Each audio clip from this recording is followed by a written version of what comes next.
In the name of the Father, the Son, the Holy Spirit, one God, amen. So on Sunday, we read the story of St. John the Baptist. And the reason we read the story of St. John the Baptist is it's the New Year. It's the Nowruz feast. And whenever we think of the New Year, for some reason, the church is really focused on martyrdom, right? This beginning. And we talked a little bit about how the end of the church year is about the end of the world. And the beginning of the New Year is about martyrs and martyrdom, and St. John the Baptist being the quintessential martyr. And so the gospel gives him a title that's really quite amazing. It says he's the greatest born among women, and that's what Jesus says about him, the greatest born among women. And really, it's a title that blows our mind. Especially, so in the church, we put John the Baptist above everybody, right? Over all the other saints, right? In fact, for those of you who are deacons, you know that we say hitin ni'ivki, right, for all the saints, but we say hitin what ni'ibrzveya for John the Baptist, right? So we go through the prayers of Saint Athanasius and Saint George and Saint Mark and everyone, through the intercessions of Saint John the Baptist. And we only say intercession for a few parties. Who are they? Saint Mary, the angels, and St. John the Baptist.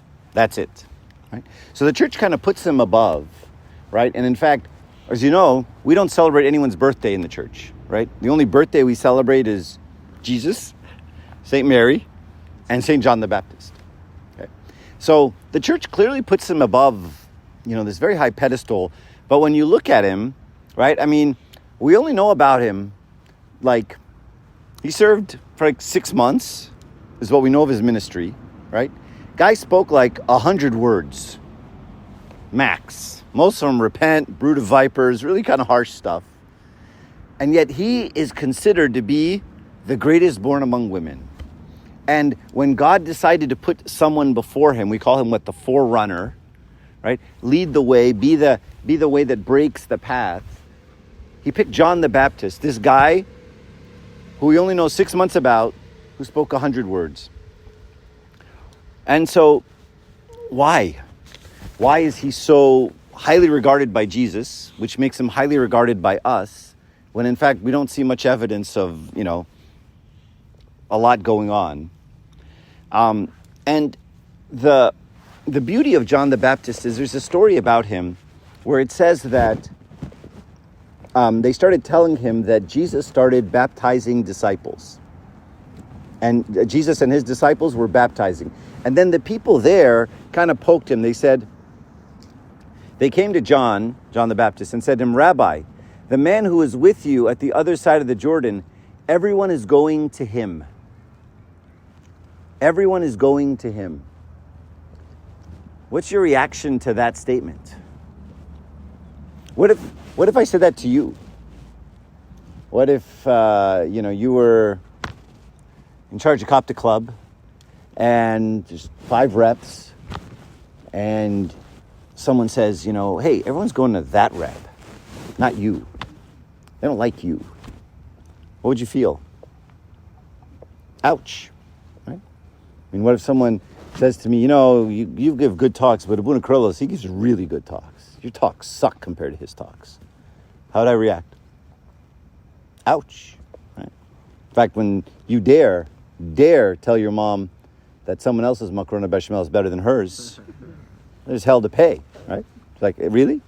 I don't think so, right? So you can't even say that someone's cookies are softer than your mom's cookies because, ouch, right? So what's hurting? Your pride, right? Someone says, that guy, he's a lot funner than you are. He's a lot smarter than you are. People like him more than they like you. That stings. That stings a part of me, right? And we don't like to hear that, even with among friends, right? When I find out that someone told another friend something they didn't tell me, they're like, "Oh, yeah, well, she didn't tell me that. Oh, yeah, but she told me." Well, that sucks, right? Because I was kind of hoping she would tell me. And she didn't. She chose you instead. Right? Now, what is that? That's my pride. Right? That's my ego. That's what's stinging. That's the part that hurts. And so then St. John the Baptist has this amazing response. He says, sorry.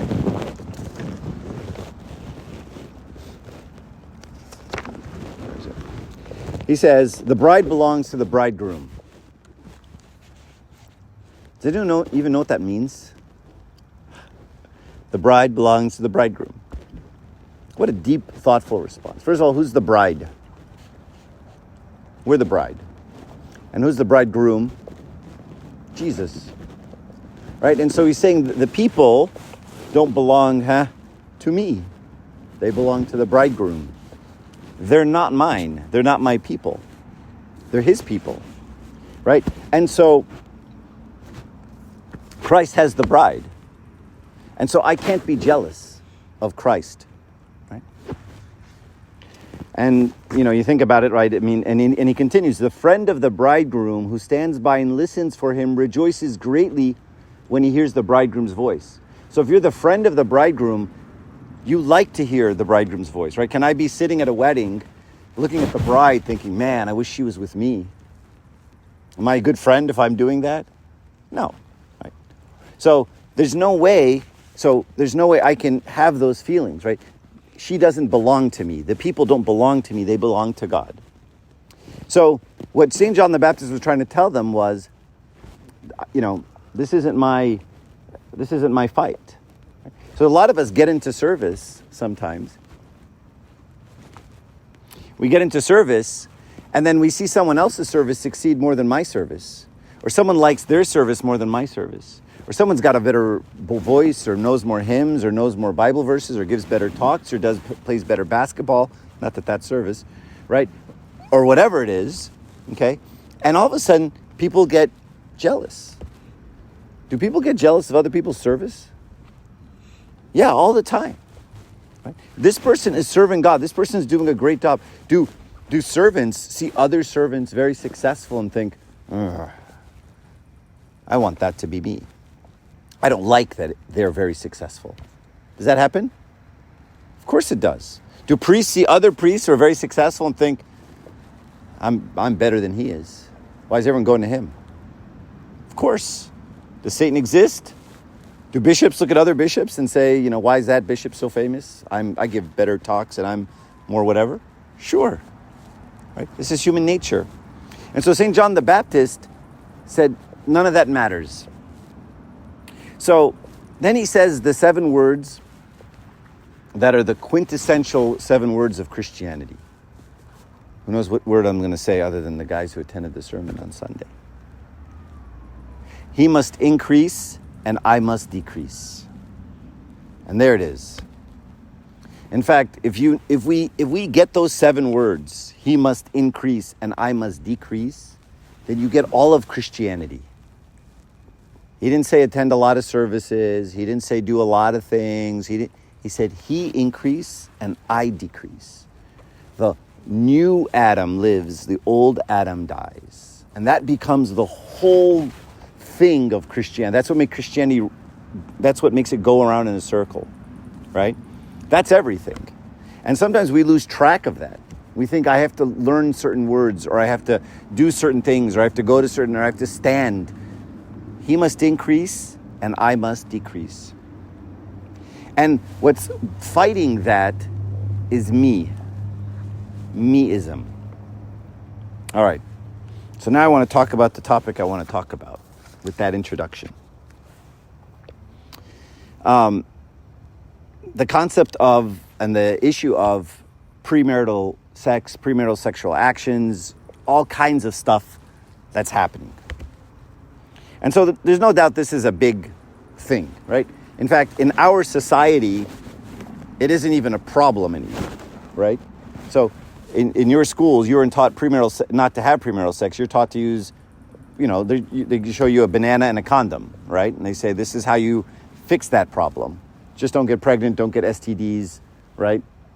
You don't remember the banana and the condom? Oh. Anyway. That's the solution that we have to this problem now, right? There's no one saying don't, stop, resist, struggle. That's just like, just don't get pregnant, don't get STDs, you don't want to have a teenage pregnancy, right? And when they polled, youth from 18 to 29, say, what's the biggest issue that you want to deal with? It wasn't anything about theology. It was about counseling for sexual problems, right? And all kinds of sexual problems, right? They could be relationship problems, but it could just be abuse. It could be feelings of inadequacy. And so it's not all uncommon to hear problems that arise from these type of actions. So I'll read you a quote, and this could be anybody. This could be anybody in the United States. This could be anybody in the Coptic community. This one girl writes, I love him. He said he loved me too. But after we did it, he called me all sorts of names and left me. The reason I'm writing this is I don't understand this. We went together for months, and I thought we had something special. I really need help. I have this feeling that no one cares about me. And no matter what I do, I'm not able to make any man happy. And if it's not too much trouble, could you write me back and tell me what to do? I'd really appreciate it. Right, so the letter above shows you really kind of a deep misunderstanding of people, of her understanding of love and sex in general, right? So, unfortunately, many guys view girls kind of as a challenge, right? And I'll just kind of lay it out for you. Guys are conquerors. It's kind of our nature. Right? So you meet a girl, you like a girl, you're going to do anything you can to get the girl. Whatever get the girl means, get her to like me, get her to have sex, get her to do some sexual actions, whatever, okay?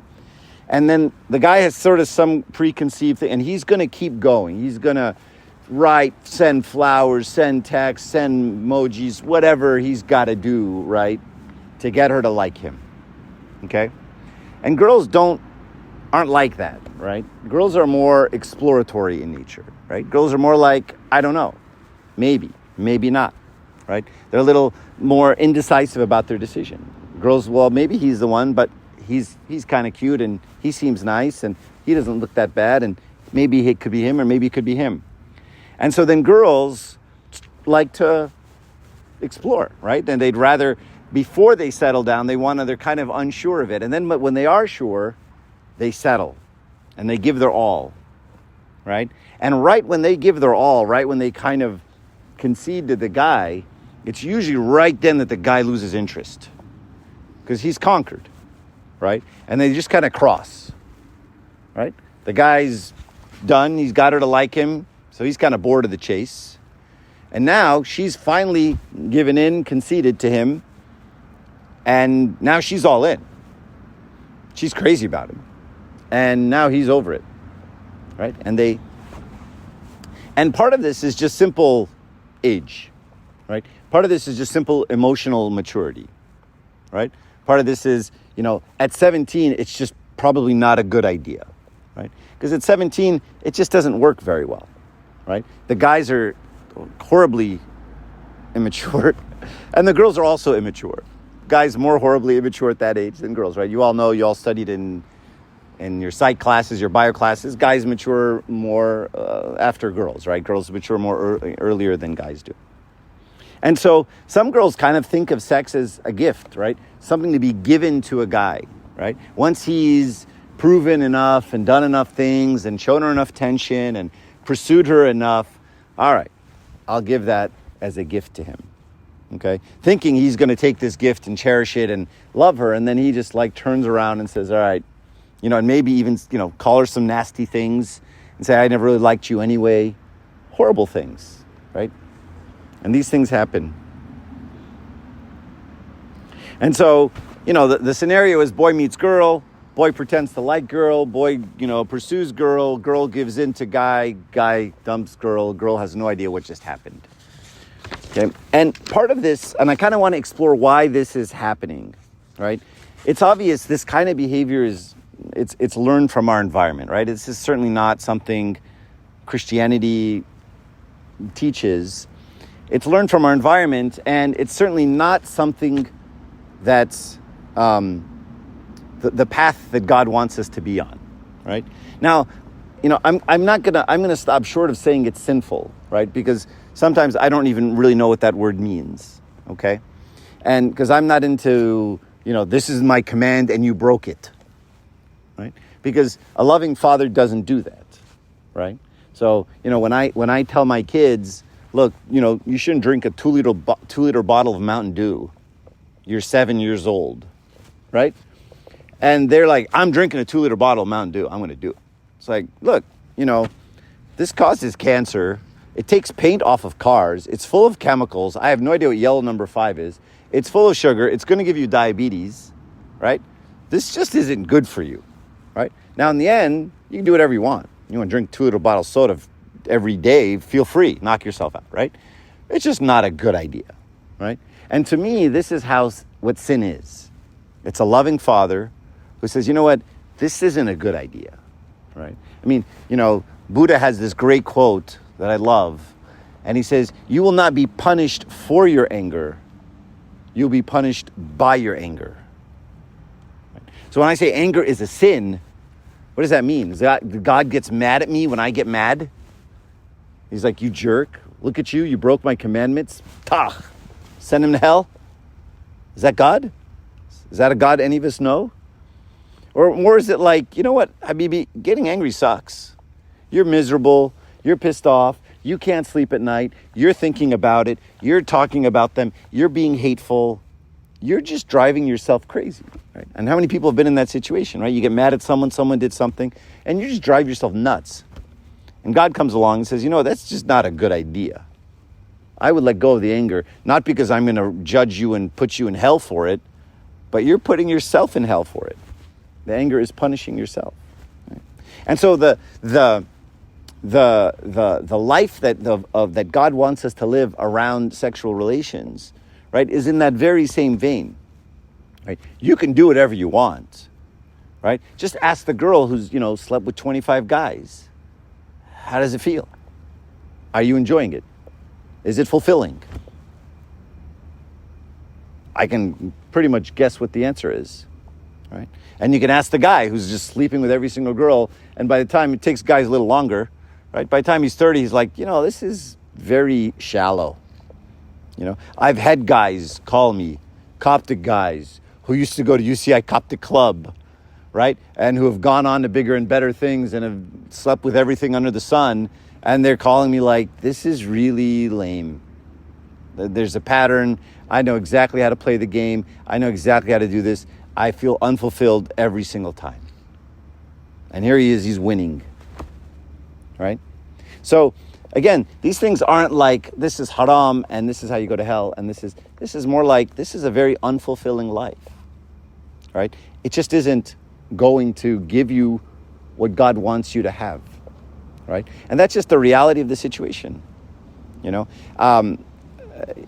this guy named Josh McDowell. He came to my school to speak about this topic. And I remember he said one thing, this is the only thing I remember from his talk, but he said, a good sex life will never give you a good marriage, but a good marriage will give you a good sex life.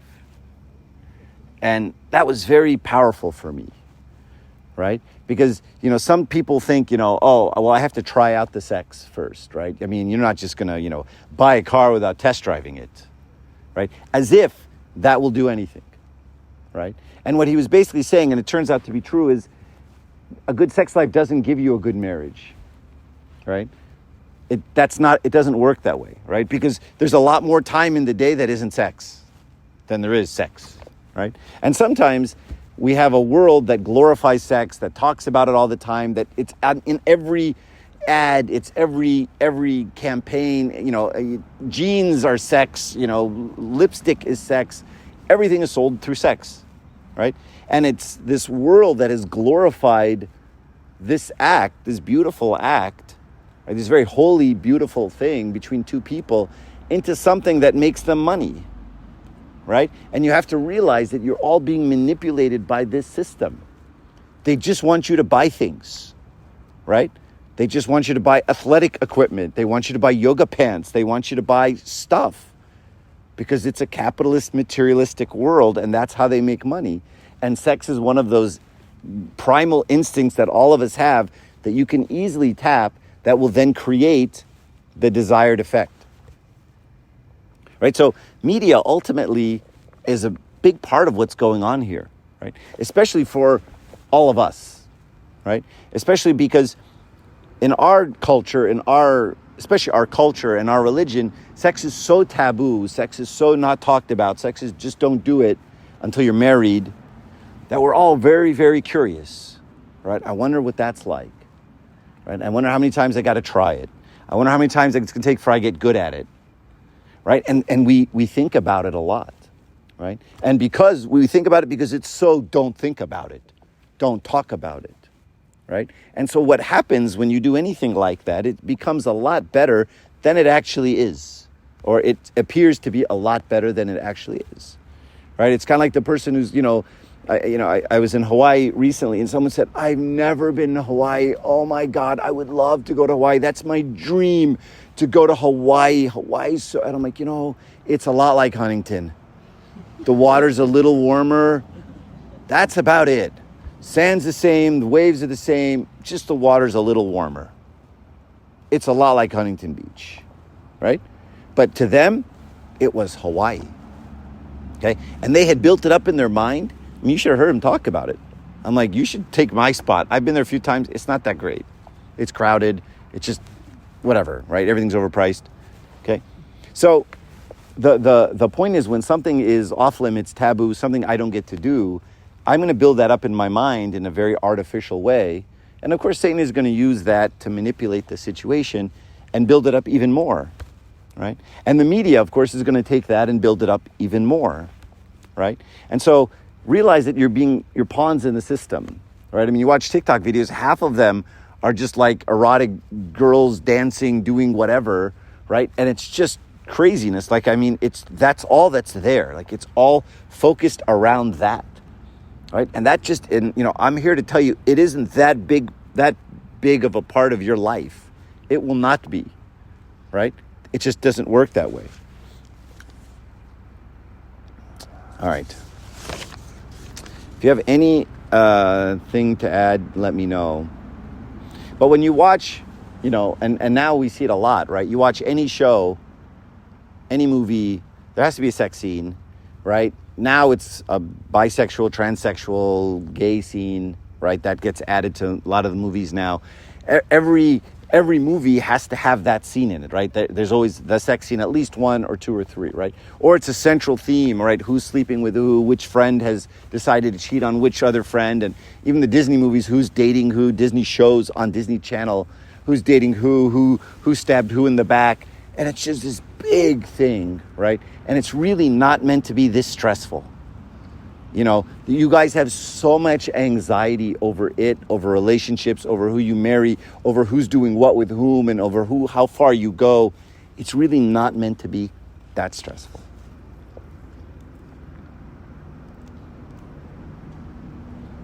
And one of the things that we see in the shows, that I see a lot, is just flat out lying, right? So, you watch a show and whatever, some movie, and, this guy sleeps with this girl, he gets her pregnant, and then he says, okay, I'm going to marry you. They get married, they're high school sweethearts, they live happily ever after, right? And everything works out well. That's just not the reality, right? That's not what happens. Right? What happens is a lot of bad things happen, right? Parents get real involved real fast, right? Because now there's a life on the line, right? The guy who is supposed to be your high school sweetheart and was going to say, oh, marry me forever. He's like, well, why don't you use protection? What's wrong with you? This is not my fault. It's your fault. And you're like, what? After I gave you all of me? Okay. And I'm sure some of you, and this is more, this is for both the guys and the girls, right? But especially for the girls, right? When a girl gets hurt by a guy, right? And, they've held hands, they've kissed, maybe they've done whatever, right?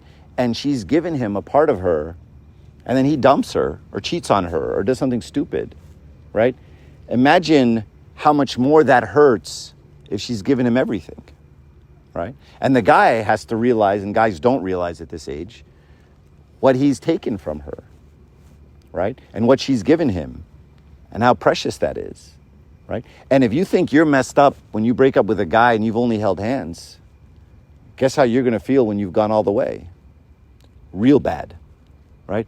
Because now you don't know what it takes to keep a guy and to satisfy a guy. And you don't know what it takes if any guy will ever be happy with you, because you're like, I've given it all. What's left? Maybe it's just me, right? And that's going to be a thought you're going to have. And there's no two ways about it. All right, so, teen pregnancy, unwed mothers, STDs, this isn't on TV, right? This isn't what happens as you just have casual sex with a guy you hook up at a club. It's fun, whatever, I'll call you later, and that's it, right? That's not how the real world works. That's how Hollywood and the media has depicted this very casual act, but that's not reality, right? Bad things happen. Tons of bad things happen, right? You've probably all heard stories now. You've had friends, whatever the case may be. So that's the first thing I propose is we have a world, a media that's lying to us, either through ads, commercials, whatever the case may be, right? Telling us that, this primal thing is the main focus of our life, and everything I wear and everything, my cologne, my perfume, everything's about sex, right? When it's not. And then the next thing is the shows we're seeing and the videos we watch and all the Netflix we're binging, right? They're depicting a world that doesn't actually exist. That world is not real. It's make-believe, right? There are no consequences in this world. Okay. The next thing, that's one. The other one, and this relates us to John the Baptist. This is for you, John. This is how we get to it. Is John the Baptist said something pretty cool. He said, "He must increase and I must decrease." And what happens when I don't decrease? What happens when I don't absorb that very important tenet of Christianity? In fact, I'm not going to call it, I'm going to say it's everything in Christianity. He must increase and I must decrease. There's a relationship where he grows and I get smaller. If that isn't the relationship, and I think to myself, no, I have to grow. It's my time. It's my life. You only live once. What happens is this pervasive, I'm just going to use a made-up word. You guys make up words all the time, so I'll make up something too. Meism. And it's all about me. And there's this self-centeredness that evolves. And this isn't just you guys or this generation or Americans or cops or whatever. This is what Satan has done from the beginning, right? I mean, what was Satan's sin? Pride, the self. And so every sin is the same sin. Every sin, no matter who you are, is the same sin. It's the self. It's being selfish. It's wanting to satisfy my own ego, my own lusts, my own desires. I want me to come ahead, not someone else. Certainly not God. Right? And so this pervasive meism that's in our society, right? This starts to corrupt that relationship. He must increase and I must decrease. And then it moves into, I need to get as much out of life as possible. I need to try every experience possible, right? YOLO. And so I'm not going to go through college and not try everything. I'm not going to go through life and not know what this is like. Why not? Well, because it's about me. And I need to make sure that me is very happy and me is taken care of. Right?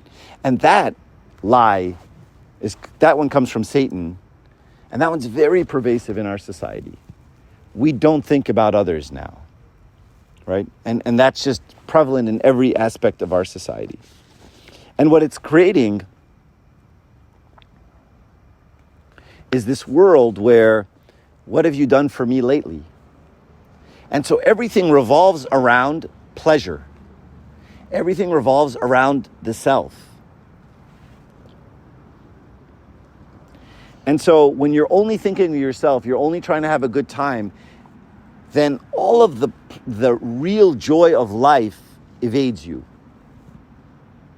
And I'm just, going to lay it straight for you. The more selfish you are, the more miserable you are. The more miserable you will be, the more miserable you will die. Does anyone here know a miserable old man You know, the stay off my yard kind of guy. These kids, all these people doing all these stupid things. Or the miserable tunt who's bitter and angry and resentful. We all know someone. And what that comes from is if I let that meism run rampant, if I don't check it, right? You end up so self-centered and so miserable. Because the only joy in life is giving. That's the only thing that makes you happy. Taking doesn't make you happy. And so when you take from another girl or you take from another guy and you're trying to satiate this insatiable thing inside you and you're taking and taking and taking, you're just more and more miserable. Right? And you feel that, right? You feel that after the fact. In the moment you don't. Next day, next hour, next minute, next week, next month, you're sitting there by yourself and you're like, yeah, this isn't great. This isn't doing it for me, right? Rinse and repeat, same pattern over and over, and it's just not giving me satisfaction. Right? And like I've said so many times in this meeting, right, the hole that's inside of us is an infinite hole. God made us like this. We have this infinite emptiness.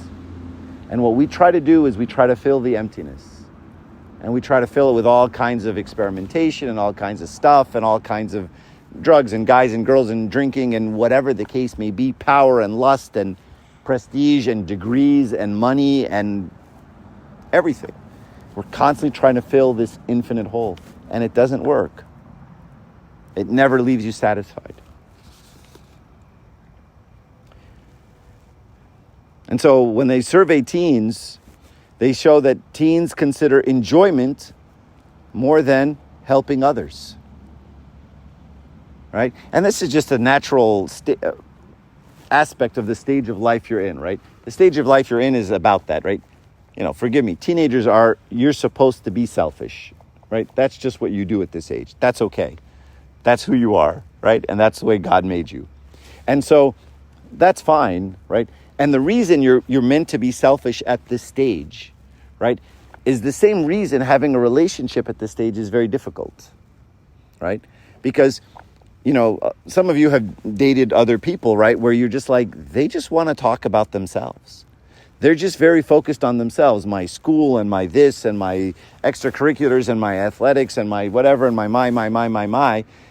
And, you know, my response to that is, yeah, they're supposed to be, right? You're 17, you're 18, you're 19. This is the age where you focus on yourself. That's why God made you selfish teenager. It's a cliche. Right? Focus on the self. This is the time you grow you. You grow you spiritually. You grow you physically. You grow you intellectually. This is your time to grow. Relationship isn't that. Right? It's kind of like, anyone here ever make a candle? I did once. You take a wick, and you dip it in a pot of wax. And it takes forever. And you put it in, you bring it up, you let it dry just for a second. And then you do it again. And then you do it again. And slowly, very, very, very, very slowly, the candle gets bigger and bigger and bigger, right, as it grows around this wick. Okay? That's the stage you're in now. You're in the growth stage. You're the absorb stage, take stage, right? But then when you have a relationship, you're not in the take stage anymore. Relationship is in the what? Burn stage. Right? The relationships are times to give, not times to take. And if you don't have anything to give and you think I'm going to go and take, it's not going to work, right? And that's what happens. You guys get into relationships. You're like, she just wants, she's just into herself and she just thinks about herself. She doesn't care about anyone else. Well, yeah, that's the stage she's in. And he's into himself and he just cares about his school and he cares about his, well, yeah, right? We're not in the stage to give right now. We can't do it. We're 19. We're not 25. We're not 27. I'm not in that point where I can now, I've taken, I've built, I've made me who I need to be, and now I'm going to burn, right? And that's what a marriage is, guys. It's you burning, right? You giving. It's one direction. Candles don't take anything. Candles just consume themselves to give off light, right? So you set on fire and you watch it burn, and then you have a kid, then you set the other side on fire. Now you're burning from both ends. right? And it's just a race to before you die, if there's anything left with the kids, right? So this meism doesn't help, right? It's a self-centeredness. It's this focus on trying to take when it's relationships are meant to give. All right.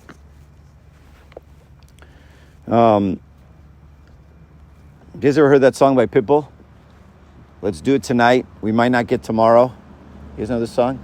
Like, it's so ridiculous, right? I mean, does this actually work? You go to the club, say, hey, we might not get tomorrow. Let's do it tonight, right? But this is the concept that a lot of people have, and apparently it works. Pitbull sang about it, right?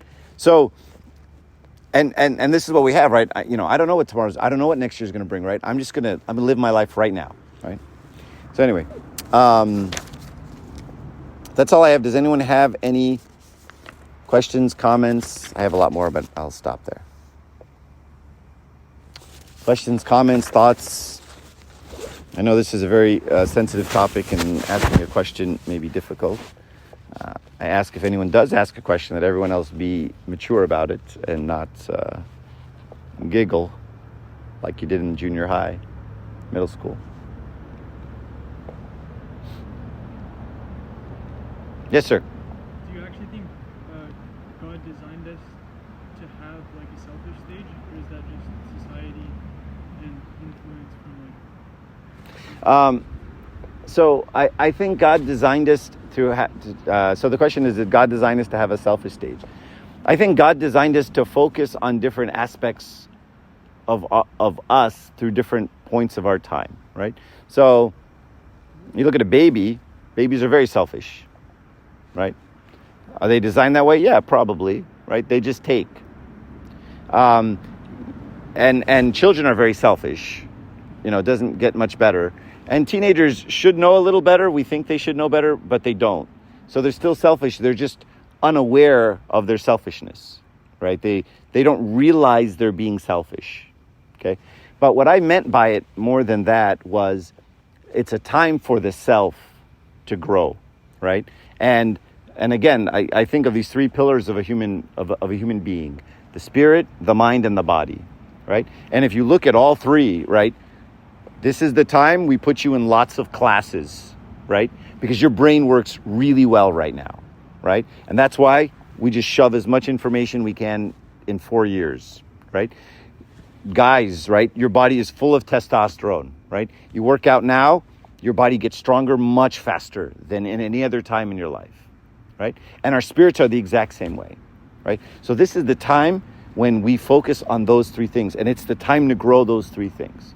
What happens is the process gets hijacked, right? The spirituality falls, the education falls, the body falls, right? And then it doesn't go the way it should. But I do think now is the time to focus on yourself, right? Focus on your education, focus on, being healthy, focus on your spiritual life. This is the time.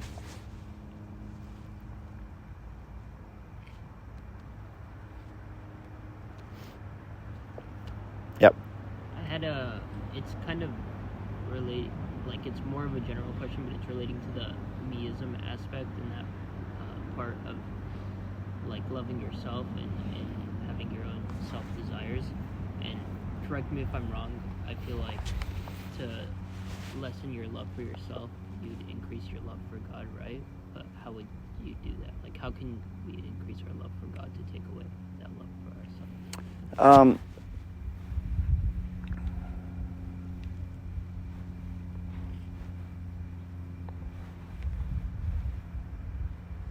So the question is, how do we lessen our love for ourselves by increasing our love for God? I think you have the direction right. It shouldn't be, I'll lessen my love for myself, therefore I'll love God more, because I don't think it works that way. So I think that's the right direction, right? I increase my love for God, and that decreases the love of the self. And I think the love of God is the same way you love any person, right? And I hold this to be true. The only way you can love any person. And I think all of us no matter how big of a jerk you think that other person is, you can love that person. Right? How would you do that? How do you love another person? Any person on the street. Not like love like marriage love or sexual love or romantic love, but just love another person. Get to know them. Right? And I think if you get to know anyone, you really get to know anyone, you will love them. You will find a lot to love about anybody, right?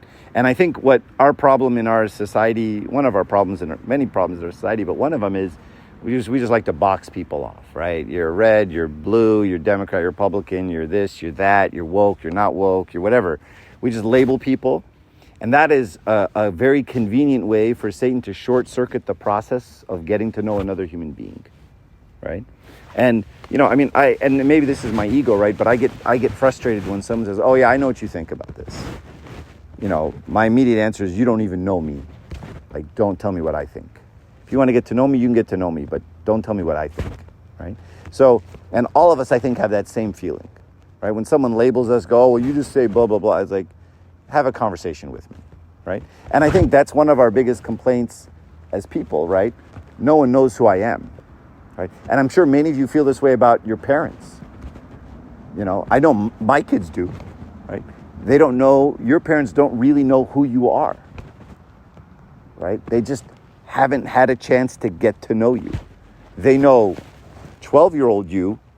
They know that you don't like those kind of eggs and these kind of eggs. And they know you don't like chicken soup, but you might, right? They know that kind of you. But you grew a lot. Intellectually, spiritually, emotionally in the last 5 years, and your parents have not caught up, right? They just know you like Disneyland and you get sick when and they know those kinds of things about you, right? And so that's one of the things that we're looking for as humans, right? We're looking for, I want someone to know me, and I want someone to know me and then love me. And know me warts and all. Everything about me, ugly, smart, whatever, and still love me. That's like the dream of every human being, right?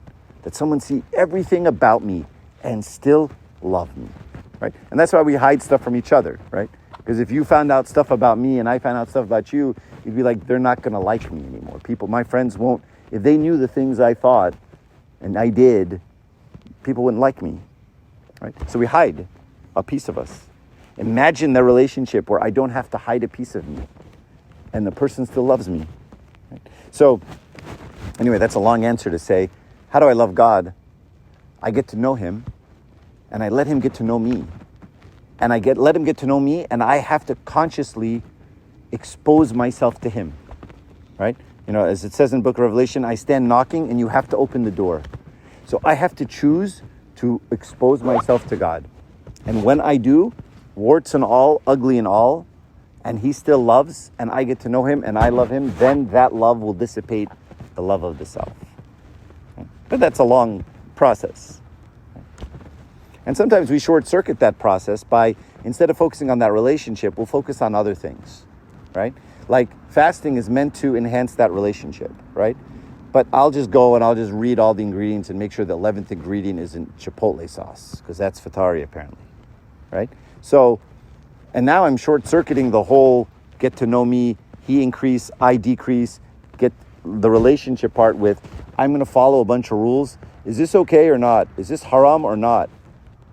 I was at a wedding on Sunday, and this mom comes up to me and says, what does the church say about dating? Is she allowed to date?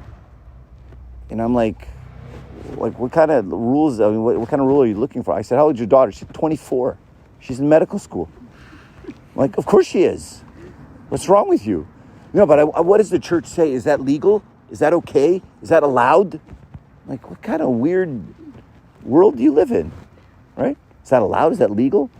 This isn't like Islam, Anyway. I don't know. I got off on that, but I don't know if I answered any of your questions, but maybe.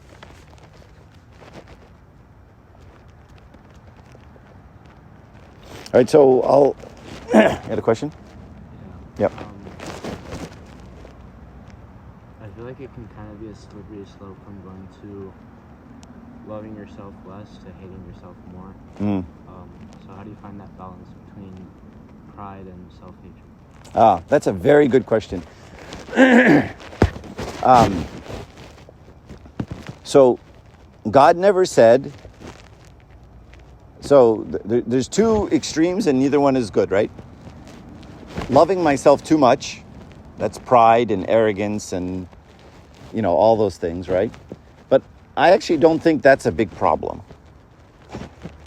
And then there's loving myself not enough, or hating myself. That's depression, low self-esteem, self-loathing. This is a bigger problem.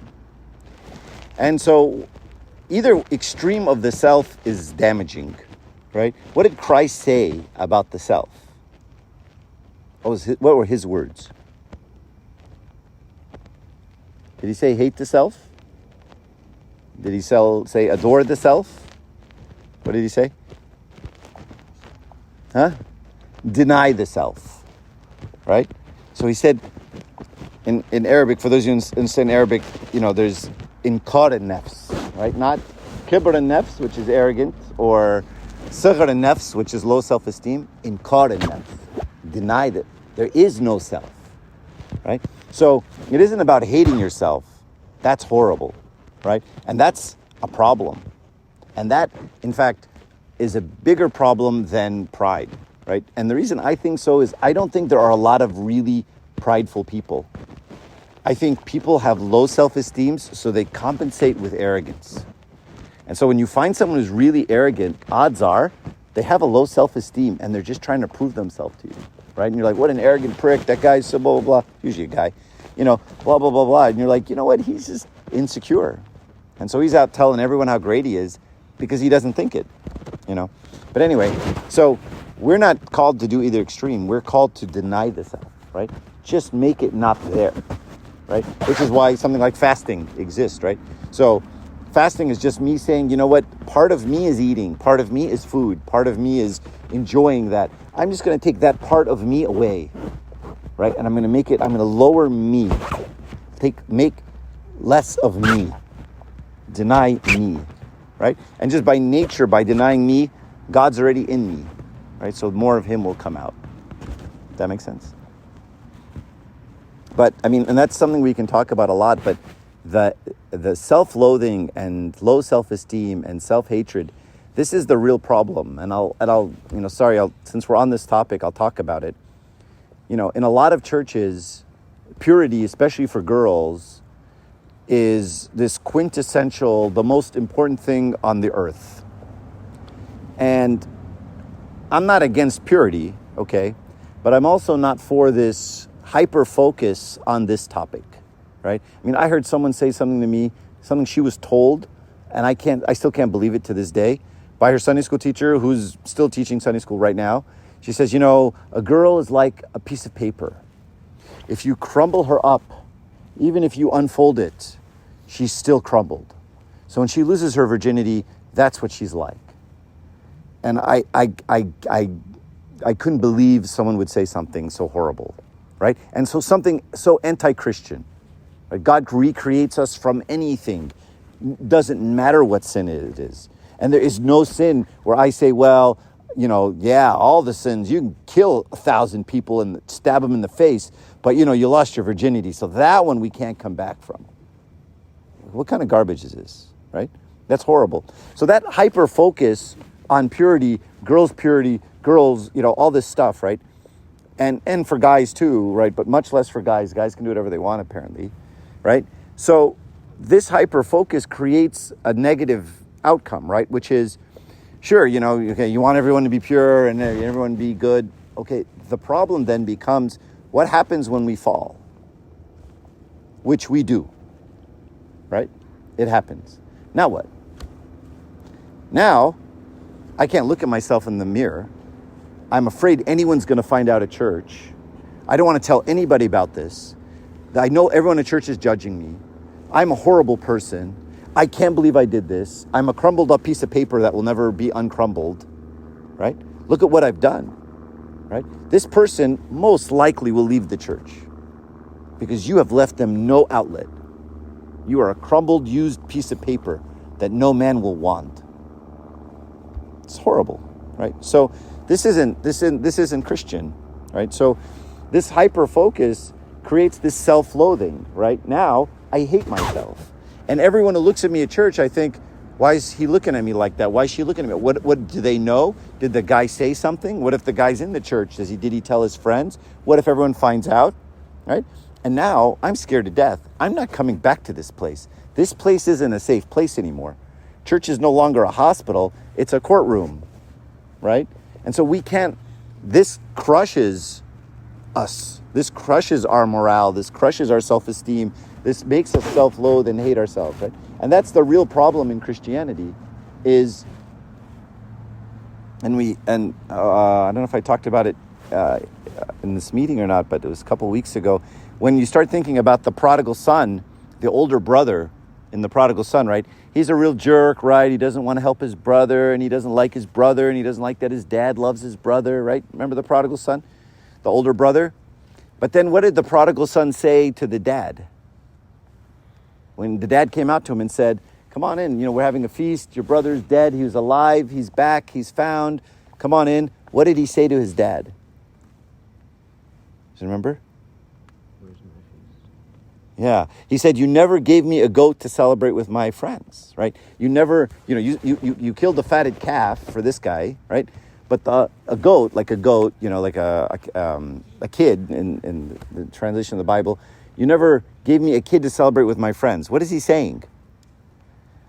I don't think you loved me, right? You never did this for me. You never showed me this kind of love, right? And so he didn't feel loved by the father. And because he didn't feel loved, he what? Didn't love back. The younger son felt loved. So the younger son will love in return, right? And so when well-meaning servants depict God as in this unloving, unmerciful, no repentance kind of God, then I don't feel loved by him. I don't feel like he accepts me warts and all. He accepts me as ugly as I am. He loves me unconditionally. I don't have that feeling. And so that's a real problem. And it's related to this topic. Yes, sir. Just something to add on. A quote that Abuna Daniel loves, let's answer the question. It's, don't think less about yourself, think about yourself less. Oh, I like that. Yeah. That balances everything. He said, don't think less of yourself, think about yourself less. Yeah. And this is what Christ's call is, right? Less self. And this even falls into, sometimes some people will sin and then they'll say something like, I can't believe I did that, right? This is something common that some of us have said to ourselves, right? I can't believe I did that. Think about what that comment really means. It's actually very prideful, isn't it? To say, I can't believe I did that. I did that, right? So I'm this really holy, saintly person. I can't believe I did that. What should the comment be when we pray to God? You say, what'd you think I'd do? You know me. This is Mark. What do you think I'm going to do? I'm dust. I fall all the time. I'm broken. Here I go again. Right? It shouldn't be this high and mighty, And so when you see someone overly remorseful for sin, like crying all the time, constantly thinking about what they did. I can't believe I felt like that 6 months ago. I can't believe I felt like that 2 years ago. I can't believe that I did that. You're like, bro, don't you you're thinking a little too highly of yourself, don't you think? Let your ego go a little bit, right? You're fine. You're not that holy. And so even overly repentant is thinking about the self, right? I did this. I can't believe. Less you, right? Let's focus on God, less on yourself. Good. I think I've gone too long. Any other questions? I'm not telling you not to ask questions. I'm just saying it's longer than usual. I apologize.